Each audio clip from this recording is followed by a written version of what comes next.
ನಿಮ್ಗೊಂದು ಭರ್ಜರಿ good news ಅನ್ನ ತೆಗೆದುಕೊಂಡು ಬಂದಿದ್ದೇನೆ. ಇಲ್ಲಿ ಲೆಕ್ಕ ಸಹಾಯಕರು ಹಾಗೂ ಲೆಕ್ಕಾಧಿಕಾರಿ ಮತ್ತು ಪ್ರಥಮ ದರ್ಜೆ ಸಹಾಯಕ ಅಂದ್ರೆ ಎಫ್ಡಿ ಪೋಸ್ಟ್ ಮತ್ತು ವ್ಯವಸ್ಥಾಪಕ ಮ್ಯಾನೇಜರ್ ಪೋಸ್ಟ್ ಗಳಿಗೆ ಒಂದು ನೇಮಕಾತಿ ಅಧಿಸೂಚನೆ ಪ್ರಕಟ ಮಾಡಿದ್ದಾರೆ. ಇಲ್ಲಿ ಸರಿಯಾಗಿ ಗಮನ ಇಟ್ಟು ನೋಡಿಕೊಳ್ಳಿ. ಇಲ್ಲಿ ಪೋಸ್ಟ್ ವಿವರ ಆಗಿರತ್ತೆ. ಇಲ್ಲಿ ವ್ಯವಸ್ಥಾಪಕ ಪ್ರಥಮ ದರ್ಜೆ ಸಹಾಯಕ ಅಂದ್ರೆ ಎಫ್ಡಿ ಪೋಸ್ಟ್. ಈ ಒಂದು ಪೋಸ್ಟ್ ಗಳಿಗೆ 8 ಜೂನ್ 2026 ಸ್ಟಾರ್ಟ್ ಆಗಿದೆ. ಈ ಒಂದು ಜೂನ್ ಕೊನೆಯ ವಾರ ತನಕ ಅವಕಾಶ ಕೊಟ್ಟಿದ್ದಾರೆ, ಅಂದ್ರೆ 30ನೇ ತಾರೀಕು ತನಕ. ಇಲ್ಲಿ ಒಂದು ಸರಿಯಾಗಿ ಗಮನ ಇಟ್ಟು ನೋಡಿ ಯಾರ್ಯಾರಿಗೆ ಅವಕಾಶ ಇದೆ ಮತ್ತೆ ಏನೆಲ್ಲ ರೂಲ್ಸ್ ಕೊಟ್ಟಿದ್ದಾರೆ. ಇದು ಎರಡೇ ಪೋಸ್ಟ್ ಅಲ್ಲ, ಇನ್ನೂ ಪೋಸ್ಟ್ ಇದೆ. ಇಲ್ಲಿ ನೋಡಿ ಲೆಕ್ಕ ಸಹಾಯಕರು ಈ ಎಲ್ಲಾ ಪೋಸ್ಟಿಗೆ ನೇಮಕಾತಿಯನ್ನ ಪ್ರಕಟ ಮಾಡಿದ್ದಾರೆ. ಇದ್ರ ಬಗ್ಗೆ ಸಂಪೂರ್ಣ ಚರ್ಚೆ ಮಾಡೋಣ. ಯಾವೊಂದು ಇಲಾಖೆ ಎಷ್ಟು ಏನು ಅಂತ. ಅದೇ ರೀತಿಯಾಗಿ ಇನ್ನೊಂದು ಪ್ಲಸ್ ಪಾಯಿಂಟ್, ಈಗ 100 ದಿನದಲ್ಲಿ ಕರ್ನಾಟಕದಲ್ಲಿ 15,000 ಶಿಕ್ಷಕರನ್ನ ನೇಮಕಾತಿ ಮಾಡ್ತಿದ್ದಾರೆ ಅಂತ ಹೇಳಿ ಕರ್ನಾಟಕ ರಾಜ್ಯ ಸರ್ಕಾರ ತಿಳಿಸ್ಕೊಟ್ಟಿದೆ ಎಲ್ಲರಿಗೂ.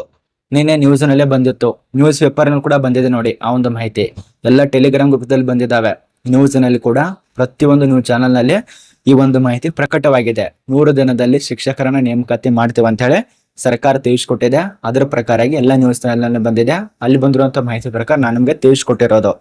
ಇನ್ನು ಸರಿಯಾಗಿ ಸರ್ಕಾರದಿಂದ ಅಧಿಕೃತ ಈ ಒಂದು ಶಿಕ್ಷಕರ ಹುದ್ದೆಗಳು ನೇಮಕಾತಿ ಬಗ್ಗೆ ನೋಟಿಸ್ ಪ್ರಕಟ ಮಾಡಿಲ್ಲ. ಇನ್ನು ನೇಮಕಾತಿ ಮಾಡೋರಿದ್ದಾರೆ, ಅರ್ಥ ಮಾಡ್ಕೊಳ್ಳಿ, ಸ್ಟಾರ್ಟ್ ಆಗಿಲ್ಲ.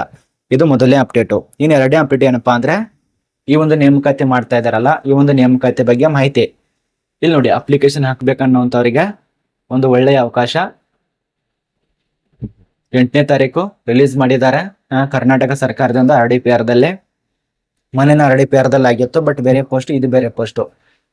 ವ್ಯವಸ್ಥಾಪಕ ಪ್ರಥಮ ದರ್ಜೆ ಮತ್ತು ಲೆಕ್ಕ ಸಹಾಯಕರು ಅಂದ್ರೆ ಲೆಕ್ಕಾಧಿಕಾರಿ ಇವುಗಳಿಗೆ ಅನುಭವ ಹೊಂದಿದವರಿಗೆ ಅವಕಾಶ ಇದೆ. ತಾತ್ಕಾಲಿಕ ನೇಮಕಾತಿ ಇರತ್ತೆ, ಅನುಭವ ಹೊಂದಿದವರಿಗೆ ಅವಕಾಶ ಇದೆ. ಮಹಿಳೆಯರು ಪುರುಷರು ಅಪ್ಲಿಕೇಶನ್ ಹಾಕಿ, ಬಟ್ 4 ಪೋಸ್ಟ್ ಇದಾವೆ. ಅರ್ಜಿ ಸಲ್ಲಿಸಿದ್ರೆ ಕರ್ನಾಟಕದ ಬೆಂಗಳೂರಲ್ಲಿ ಕೆಲಸ ಇರತ್ತೆ. ಖಾಲಿ ಇರುವಂತ ಪೋಸ್ಟ್ 4. ಒಂದು ಸಹಾಯಕ ವ್ಯವಸ್ಥಾಪಕ 2 ಪೋಸ್ಟ್ ಇದಾವೆ. ಪ್ರಥಮ ದರ್ಜೆ ಅಂದ್ರೆ ಈಗ FDA ಹಿಂಗಂದ್ರೆ ಕೆಲವು ಜನರಿಗೆ ಅರ್ಥ ಆಗೋದು. 1 ಪೋಸ್ಟ್, ವ್ಯವಸ್ಥಾಪಕ 1 ಪೋಸ್ಟ್. ಈ ರೀತಿಯಾಗಿ 11 4 ಪೋಸ್ಟ್ ಇದಾವೆ. ಶೈಕ್ಷಣಿಕ ಅರ್ಹತೆ ಪದವಿವಂತರು ಆಗಿರಲೇಬೇಕು, ಪದವಿ ಕೊಟ್ಟಿದ್ದಾರೆ. 3 ಪೋಸ್ಟಿಗೆ ಪದವಿನೇ ಆಗಿರಬೇಕು. ಇನ್ನು ನೇರ ನೇಮಕಾತಿಗೆ ಸಂಬಂಧಪಟ್ಟಂತೆ ವಯೋಮಿತಿ, ಇಲ್ಲಿ ವಯೋಮಿತಿ ಸ್ವಲ್ಪ ಅಣುವಾಗದ. ಇಲ್ಲಿ ವಯೋಮಿತಿ ವಿವರ ಇಲ್ಲಿ ಕೊಟ್ಟಿರೋದು ಇಲ್ಲಿದೆ ನೋಡಿ. ವ್ಯವಸ್ಥಾಪಕ ಪೋಸ್ಟಿಗೆ ಇದು ನೇರ ಅಭ್ಯರ್ಥಿಗಳಿಗೆ 21 ಕನಿಷ್ಠ 40 ಗರಿಷ್ಠ. ನೀವೇನಾದ್ರೂ ನಿವೃತ್ತಿ ನೌಕರಸ್ಥರಾಗಿತ್ತಂದ್ರೆ ಕನಿಷ್ಠ 60 ವರ್ಷ, ಗರಿಷ್ಠ 52 ವರ್ಷ. ಅಂದ್ರೆ 2 ವರ್ಷದ ತನಕ ಇದು ತಾತ್ಕಾಲಿಕ ನೇಮಕಾತಿ ಇದೆ. ಗುತ್ತಿಗೆ ಆಧಾರ ಮೇಲೆ 2 ವರ್ಷದ ತನಕ ಕೆಲಸ ಇರತ್ತೆ. ಅಂಗೀಕೃತ ವಿಶ್ವವಿದ್ಯಾಲಯದಿಂದ ಪದವಿ ಆಗಿರ್ಬೇಕು. 5 ವರ್ಷದ ತನಕ ಕೆಲಸದ ಅನುಭವ ಬೇಕಾಗತ್ತೆ. ಅಥವಾ ನಿಮ್ಮ ಒಂದು ಕಂಪ್ಯೂಟರ್ ಜ್ಞಾನ ಕೂಡ ಹೊಂದಿರಬೇಕು. ಅದೆಲ್ಲ ರೂಲ್ಸ್ ಎಲ್ಲರಿಗೂ ಅನುವಾಗತ್ತೆ, ಚೆಕ್ ಮಾಡ್ಕೊಳ್ಳಿ. ಇದು ಒಂದೇ ಇರೋದಲ್ಲ, ಬೇರೆ ಬೇರೆ ಪೋಸ್ಟ್ಗೆ ಬೇರೆ ಬೇರೆ ರೀತಿಯಲ್ಲಿ ಅನುವಾಗತ್ತೆ. ಇಲ್ಲಿ ನೋಡಿ, ಗ್ರೂಪ್ ಸಿ ದಲ್ಲಿ ನಿವೃತ್ತರಾಗಿರ್ಬೇಕಂತ ಕೊಟ್ಟಿದ್ದಾರೆ. ಈ ಒಂದು ಮೇಲ್ವರ್ಷದ ಕೆಲಸದಲ್ಲಿ ನಿವೃತ್ತಿ ಅನುಭವ ಬೇಕಾಗತ್ತೆ ಕೊಟ್ಟಿದ್ದಾರೆ. ಇನ್ನು ಪ್ರಥಮ ದರ್ಜೆಗೆ 40 ವರ್ಷ ಅಥವಾ ಅದಕ್ಕಿಂತ ಕಡಿಮೆ ಜಾಸ್ತಿ ಇದ್ದವರು ಅಪ್ಲಿಕೇಶನ್ ಹಾಕ್ಬೋದು.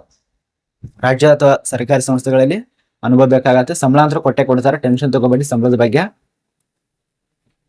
ಲೆಕ್ಕ ಸಹಾಯಕರ ಹುದ್ದೆಗೆ 2 ಪೋಸ್ಟ್ ಇದಾವಲ್ಲ, 40 ವರ್ಷ ಗರಿಷ್ಠ ಕೊಟ್ಟಿದ್ದಾರೆ ಅವರು, ಕನಿಷ್ಠ ಅಲ್ಲ. 62 ವರ್ಷ ಗನಿಷ್ಠ. ಇದು ವಿಶ್ವವಿದ್ಯಾಲಯ ಪದವಿ ಆಗಿರಬೇಕು. ಸಂಸ್ಥೆ ವಿಳಾಸ, ಸಂಬಳ ಇದೆಲ್ಲ ಕೊಟ್ಟಿದ್ದಾರೆ. ಇಲ್ಲಿ ಒಂದು ಆಫ್ಲೈನ್ ಅಲ್ಲಿ ಅರ್ಜಿ ಸಲ್ಲಿಸಬೇಕು. ಆ ಒಂದು ವಿಳಾಸ ಎಲ್ಲ ಮಾಹಿತಿ ನಮ್ಮ ಟೆಲಿಗ್ರಾಮ್ ಕೊಟ್ಟಿದ್ದೇನೆ, ಚೆಕ್ ಮಾಡ್ಕೊಳ್ಳಿ. ಮತ್ತೆ ಕೆಲವೊಂದು ಡಾಕ್ಯುಮೆಂಟ್ಸ್ ಬೇಕಾಗತ್ತೆ. ಆ ಒಂದು ಡಾಕ್ಯುಮೆಂಟ್ಸ್ ನೋಡಿ, ಕಂಪ್ಯೂಟರ್ ಜ್ಞಾನದ ಒಂದು ಪ್ರಮಾಣ ಪತ್ರಗಳು ಬೇಕಾಗತ್ತೆ. ಅಷ್ಟೇ ಅಲ್ಲ, ನೀವೇನು ನಿವೃತ್ತಿ ಹೊಂದಿದಿರಲ್ಲ ಅಂದ್ರೆ ಅನುಭವ, ಆ ಒಂದು ಸರ್ಟಿಫಿಕೇಟ್, ಪಿಂಚಣಿ ಕುರಿತಾದ ಒಂದು ದಾಖಲೆಗಳು ಬೇಕಾಗತ್ತೆ. ಪಿಂಚಣಿ ಇತ್ತಂದ್ರೆ ಅದು ಕೂಡ ತೆಗೆದುಕೊಂಡು ಹೋಗಿ. ನಿಮ್ಮ ಒಂದು ನೌಕರಸ್ಥರ ಹೊಂದಿರುವಂತ ದಿನಾಂಕ ಪ್ರಮಾಣ ಪತ್ರ ಅದು ಕೂಡ ಬೇಕಾಗತ್ತೆ. ವಿದ್ಯಾರ್ಹತೆ, ನೀವೆಲ್ಲ ದೃಢೀಕರಣ ಇರುವಂತ ಪ್ರಮಾಣ ಪತ್ರಗಳು, ನಿಮ್ ಜನ್ಮ ದಿನಾಂಕದ ಪುರಾವೆಗಳು, SSLC ಅಥವಾ ಯಾವ್ದಾದ್ರು ಆಗ್ಬೋದು, ಬಟ್ ಅದು ಒಂದು ಸರ್ಟಿಫಿಕೇಟ್ ಬೇಕು.